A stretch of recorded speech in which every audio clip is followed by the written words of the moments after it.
তো এই যে বিলম্ব সস ঠান্ডা হয়ে গেছে, এখন বোতলে পুরাবো।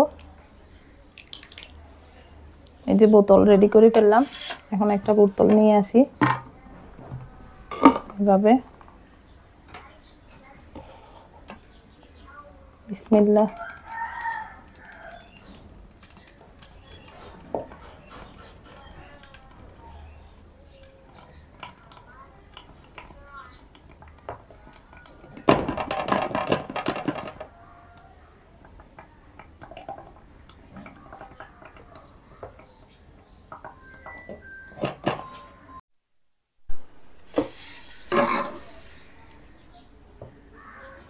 তো এইভাবে সবগুলা বোতল আস্তে আস্তে পুরোই ফেলবো সস দিয়ে।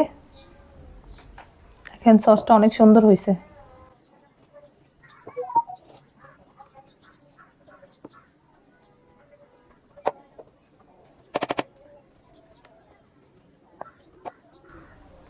ঢাকনা দাও।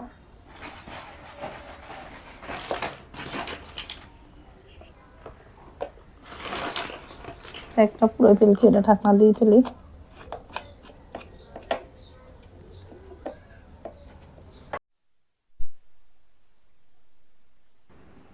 তো এইভাবে আস্তে আস্তে সবগুলা বোতল পুরো ফেলতেছি সস দিয়ে।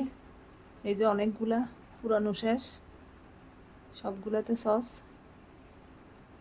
পুরা এক বল হয়েছে সস। এখানে প্রায় 20 কেজির মতো বিলম্ব ছিল।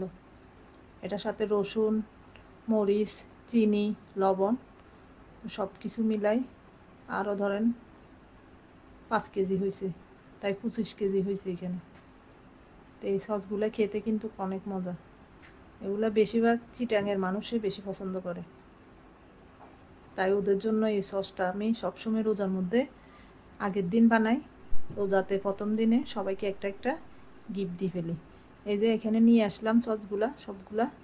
এই ছোটো বোতল, বড় বোতল, যাদের ফ্যামিলি বড় তাদের জন্য বড় বোতল, আর যাদের ফ্যামিলি ছোট তাদের জন্য ছোট বোতল। দেখেন সসগুলার কালারটা অনেক সুন্দর, কিন্তু কেউ বলবে না যে এগুলা বিলম্ব সস, সবাই বলবে টমেটো সস, কিন্তু না, এগুলা বিলম্ব সস।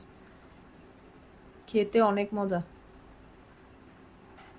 আমরা আজকে 6-7 বছর এই সসগুলা সবাইকে দিই, আমরা নিজেরাও খাই। আমি আর কিনি না সস বাজার থেকে। একবারে দেখেন কালারটা খুব সুন্দর। তো এভাবে সবাই সস বানাবেন, যাদের বিলম্ব আছে তারা খেয়ে দেখবেন, অনেক মজা। এখানে যারা আছে আমার আশেপাশে, আমার আত্মীয় স্বজন, সবাইকে একটা একটা গিফট করব রোজাতে, তাই কষ্ট করি সসগুলা বানাইলাম। এখন একটু পরে সবার জন্য এক বোতল ফাটিয়ে দিব। তো আপনাদেরও যদি থাকে এরকম বানাবেন। আর সসগুলো কীরকম লাগছে জানাবেন। সবাই ভালো থাকবেন, সুস্থ থাকবেন। আল্লাহ হাফেজ।